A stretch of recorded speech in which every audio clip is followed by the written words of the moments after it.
ప్రియమైన సహోదరి సహోదరులారా, మీకు శుభవార్త. 2025 సంవత్సరంలో మొత్తం 365 అంశాలను మీతో పంచుకోబోతున్నాము.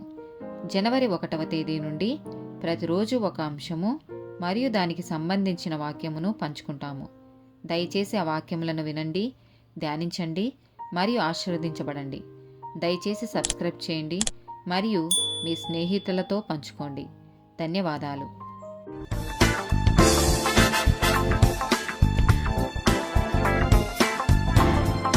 39th day topic నిందలేని. మొదటి కొరింథీయులకు రాసిన పత్రిక 1వ అధ్యాయము 8వ వచనం. భోజనమును బట్టి దేవుని ఎదుట మనము మెప్పు పొందము. తినకపోయినందున మనకు తక్కువ లేదు, తినినందున మనకు ఎక్కువ లేదు. ఫిలిప్పీలకు రాసిన పత్రిక 2వ అధ్యాయము 15వ వచనం. సనుగులను సంశయములను మాని సమస్త కార్యములను చేయుడి. మొదటి తిమోతికి రాసిన పత్రిక 3వ అధ్యాయము 2-10 వచనాలు.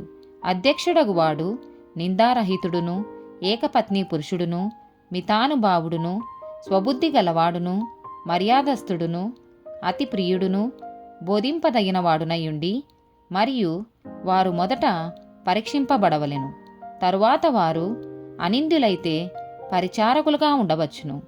ఆమేన్.